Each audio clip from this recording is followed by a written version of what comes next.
بسم اللہ الرحمن الرحیم اعوذ باللہ من الشیطان الرجیم بسم اللہ الرحمن الرحیم الحمدللہ رب العالمین وصلی اللہ علی شہنشاہ انبیاء آلہ طیبین طاہرین المعصومین۔ معزز سامعین، قابل قدر ناظرین، السلام علیکم ورحمۃ اللہ وبرکاتہ۔ یا علی علیہ الصلوۃ والسلام مدد، صاحب العصر والزمان، ہم سب کے وارث۔ معزز سامعین، امید ہے آپ خیریت سے ہوں گے، اور ماشاءاللہ جس آپ شوق سے یہ پروگرام دیکھ رہے ہیں تو ہمیں یہ محسوس ہوتا ہے کہ اس سیریز کو تو ماشاءاللہ بہت آگے تک جانا چاہیے۔ اب آپ کے اشتیاق پہ ہے، آپ کی محبتوں پہ ہے، آپ کتنا اس کو غور سے دیکھ کے اور پھر اس کو شیئر کر کے اور پھر اس سے استفادہ کرتے ہیں، آپ پہ ہے۔ دعا کے ہاتھ بلند کرتے ہیں، پروردگار عالم خالق کائنات الہ العالمین بتصدق چہردہ معصومین، احسان فرما، جو ہم مانگتے ہیں وہ عطا نہ کر، جو تو دینا چاہتا ہے وہ عطا کر، اور جو تو دینا چاہتا ہے یقیناً وہ تیری حجت کا قرب ہے۔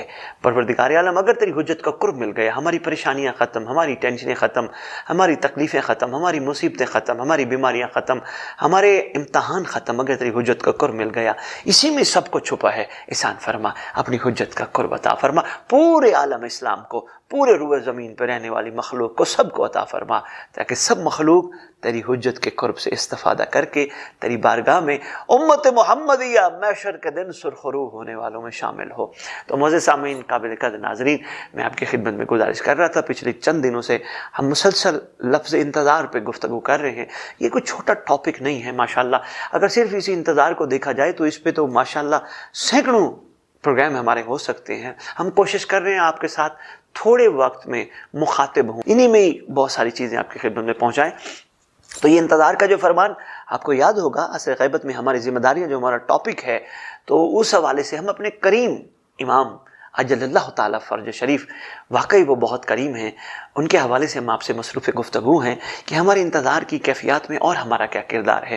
تو ایک بہت اہم کردار جو آج میں آپ کی خدمت میں پیش کرنے لگا ہوں، وہ ہمارے جسم کا اہم ترین حصہ ہے، بلکہ مرکزی حصہ ہے، بلکہ خوبصورت ترین حصہ ہے، جسے دل کہتے ہیں۔ دل ایک ایسا خوبصورت حصہ ہے، اگر اس کو انتظار کا عادی بنا دیا جائے، کسی سستی کے انتظار کے لیے رکھ لیا جائے، تو یقین جانیے ہماری زندگی کی ٹینشنیں ختم ہو جائیں گی، ہماری زندگی کی پریشانیاں ختم ہو جائیں گی، ہماری زندگی کے یہ فکر والے معاملات ختم ہو جائیں گے، ہمارا فوکس صرف انتظار پہ رہے گا اگر ہمارا دل ان کے حوالے سے مربوط ہو جائے۔ اچھا، یہ دل کیا ہے؟ پروردگار عالم نے ویسے تو ہر روئے زمین پہ رہنے والے کو خوبصورت اعضاء سے نوازا ہے ماشاءاللہ، بلکہ شکر کیا کرو۔ لوگ کہتے ہیں اللہ نے اس کو اتنا دیا، مجھے نہیں دیا۔ میں یہ کہتا ہوں شکر کیا کر، اللہ نے تجھے بہت نوازا ہے۔ اگر پھر بھی تجھے شکر کرنے نہ آئے تو پھر ہاسپٹل چلا جائے کر، خاص طور پہ آرتھوپیڈک ڈپارٹمنٹ چلا جائے کر، وہاں دیکھا کر، یا کسی آئز ڈپارٹمنٹ چلا جائے کر، وہاں دیکھا کر، کسی کی آنکھ نہیں، کسی کا کیا نہیں، کسی کا جسم کا کوئی حصہ نہیں، شکر بہت زیادہ ضروری ہے۔ تو اس حوالے سے جو پروردگار عالم نے، جو میں نے آپ کی خدمت میں عرض کر رہا تھا، ایک خوبصورت عضو ہم سب میں رکھا ہے روئے زمین پہ، ہر پیدا ہونے والے انسان میں، وہ ہے دل۔ یہ بڑا اہم ہے، بہت اہم ہے۔ قرآن کی بہت ساری آیتیں اس دل کے حوالے سے بڑا خوبصورت ہمیں اللہ کے حبیب کے ذریعے پیغام پہنچاتی ہیں۔ اچھا، یہ دل کیا ہے؟ اس دل میں ایک انسانی فطرت ہے، جس کو بٹھاؤ گے وہی تمہارے کردار میں، تمہاری گفتار میں، تمہارے اظہار میں نظر آئے گا۔ ہوتا کیا انسان کا، جب بچہ ہوتا ہے تو پھر وہ ایسی چیزیں نہیں بٹھاتا، جو ہی بچہ لڑکپن میں آنا شروع کرتا ہے، جوانی میں، وہ پھر بہت ساری چیزوں کو بٹھاتا ہے۔ ہوتا کیا ہے، بچہ غصے میں، بچہ والدین سے بدتمیزی کر رہا ہوتا ہے، بچہ اوٹ پٹانگ حرکتیں کر رہا ہوتا ہے۔ کیوں؟ وہ اتنے خوبصورت اللہ کی طرف سے دیے گئے عطیہ، یعنی اس دل میں کسی اور کو بٹھا لیتا ہے۔ یہی وہ دل ہے جس کے بارے میں فرمایا گیا، یہ دل اللہ نے اگر کسی کو عطا فرمایا، بلکہ اللہ نے یہ فرمایا گیا کہ اللہ نے انسان کو عطا فرمایا تو کسی خاص مقصد کے لیے عطا فرمایا۔ تو اس دل میں انتظار کی کیفیت اگر بڑھ جائے تو پھر یہ دل اس بے دل کے دل کا ایک خوبصورت دل بن جائے۔ تو انتظار کی کیفیت کیسے بڑھنی ہے؟ کوشش کریں، جب اکیلے بیٹھے ہوں نا، رات کا ٹائم ہو، صبح کا ٹائم ہو، یا ایون اکیلے بیٹھے ہو، ذرا سوچیں ضرور، میں روئے زمین پہ آیا کیوں تھا؟ مجھے پیدا کیوں کیا تھا؟ میری تخلیق کا مقصد کیا تھا؟ مجھے یہ زمین پہ بھیجا کیوں گیا تھا؟ آپ جب یہ سوالات پہ غور کریں گے تو پھر آپ ایک چیز سوچنے میں مجبور ہوں گے کہ پروردگار نے جس طرح ایک عام انسان کسی موبائل کو بناتا ہے، اور وہ موبائل بنا کے مارکیٹ، مثلا ہمارے پاس کمپنی ہے، سامسنگ ہے، نوکیا ہے، فلاں ہے، اوپو ہے، ویوو ہے، کئی کمپنیاں ہیں. کسی کمپنی نے کوئی موبائل بنا کے مارکیٹ بھیجا، اگر موبائل نہیں چلے گا تو حرف کمپنی پہ آئے گا کہ یار یہ کمپنی بنانے والی کوئی ٹھیک تھی، یہ تو بیکار کمپنی تھی یار، اس نے کیسا موبائل بنا دیا جو کام ہی نہیں آیا.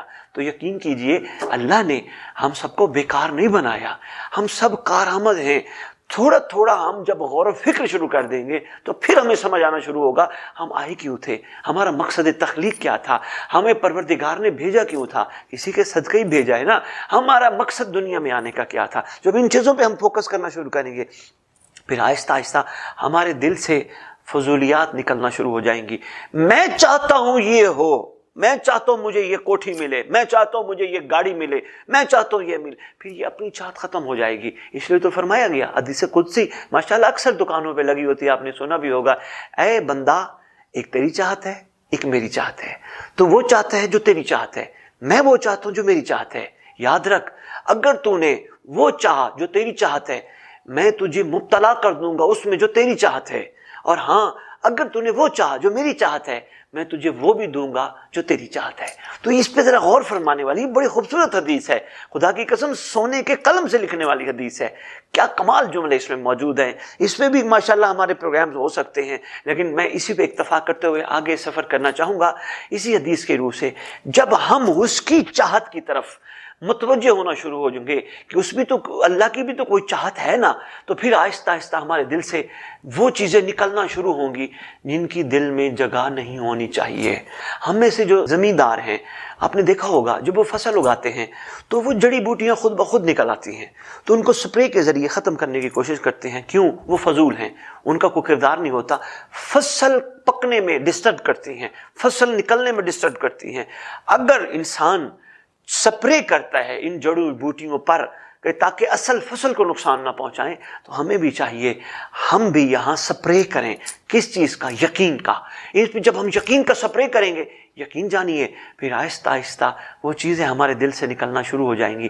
ہماری راتوں کی نیندیں بہترین ہونا شروع ہوں گی، ہماری سوچیں خوبصورت ہونا شروع ہو جائیں گی، ہم لوگوں سے محبت کرنا شروع ہو جائیں گے، ہم لوگوں کے ساتھ با اخلاق ہونا شروع ہو جائیں گے، ہم لوگوں کو معاف کرنا شروع کر دیں گے، ہم کسی کو اپنا دشمن نہیں سمجھیں گے، ہم سب روئے زمین پہ رہنے والوں سے پیار کرنا شروع کر دیں گے. یہ کب ہوگا؟ جب اس پہ ایمان کا، یقین کا چھڑکاؤ ہوگا کہ نہیں یار یہ دل تو بنا ہی نہیں تھا ان چیزوں کے لیے جن چیزوں پہ ہم استعمال کر رہے ہیں. تو کوشش کیجیے آج کا جو تھا انتظار کی اس اہم کیفیت پہ، اگر دیکھتے ہیں نیکسٹ پروگرام میں اگر انتظار پہ ہی بات ہوئی تو ماشاءاللہ اور بھی کافی اس کی ایپیسوڈ نکل سکتے ہیں، لیکن کوشش کریں گے انہی چیزوں پہ اگر آپ لوگوں کا فوکس ہو گیا تو یہ بھی بہت ہے. دل کوشش کریں اس کو پاک رکھیں.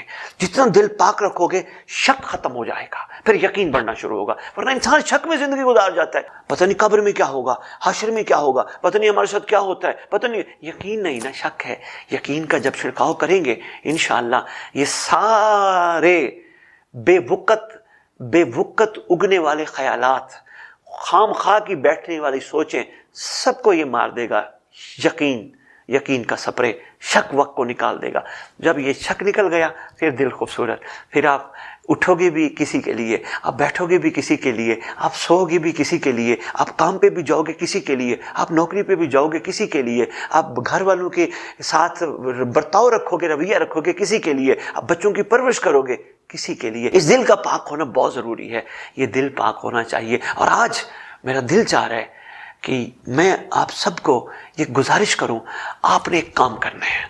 آپ نے اللہ کے حضور ان ہستیوں کو وسیلہ بنا کر ان ہستیوں کا صدقہ ایک دعا مانگنی ہے. پروردگار سب سے پہلے میرے اس دل کو پاک فرما. میرا پروردگار اس دل کو جس کے لیے بنایا تھا اسی کی اماجگاہ بنا. کیوں؟ جہاں ایک سے زیادہ کوئی بیٹھے ہوں دل میں پھر لڑائی کے سوا کوئی چارہ نہیں ہوتا، اور پھر دوسرا کام آپ نے کرنا ہے. پروردگار سب کے لیے دعا مانگنی ہے. اور یہ بھی یاد رکھیے گا دعاؤں کی قبولیت کی یہ شرائط میں سے شرط ہے. میں آپ کو پوری علمی ذمہ داری سے آپ کی خدمت میں عرض کر رہا ہوں، دعاؤں کی قبولیت کی شرطوں میں سے شرط ہے کہ جب آپ دوسروں کے لیے دعا مانگو گے تمہاری خود دعا قبول ہو جائے گی۔ تو پروردگار اس دل میں سوائے اس کے کسی اور کو نہ بٹھا جس کو تو بٹھانا چاہتا ہے۔ تو یاد رکھیے گا جب کوئی اور بیٹھا ہو، اچھا ایک چھوٹا سا تجربہ کر دیکھیے گا، آپ کو کسی چیز سے پیار ہے نا، تو آپ کے سامنے چاہے وہ بڑا بڑا کچھ رکھ دیا جائے، بڑا بڑا کچھ سامنے لایا جائے، آپ کو پیار ہی نہیں ہوگا، کیونکہ آپ کسی کو دل میں بٹھا بیٹھے ہو۔ تو یہی وجہ ہوتی ہے، جب اس کو بٹھاؤ گے جس کو اللہ نے حکم دیا ہے، پھر آپ کو کسی کی چیز بری نہیں لگے گی، کسی کی ماں بہن بیٹی سوائے ماں بہن بیٹی کے نہیں لگے گی، وہ یہی محسوس ہوگا یہ بھی وہی ہیں جو میرے گھر میں بیٹھی ہیں۔ جتنا یہ کائناتی نظام ہے، ہر چیز میں آپ کی سوچ جائے گی، آپ سوچو گے یہ سورج کس کے لیے نکلتا ہے، یہ چاند کس کے لیے نکلتا ہے، یہ ہوائیں کس کے لیے چلائی جاتی ہیں، مجھ جیسے کو اس دور میں بھیجا گیا، میرے لیے کیا حکم ہے۔ پھر آپ کی سوچیں ماشاءاللہ بڑھتی رہیں گی۔ پروردگار عالم دعا گو ہوں ہم سب کو اس چھوٹے سے دل میں مگر ایک بڑی کائنات ہے، اس میں اس کو بیٹھنے کی توفیق عطا فرمائے کہ جس کو وہ خود بٹھانا چاہتا ہے۔ اللہم صلی علی محمد و آل محمد وعجل فرجہم۔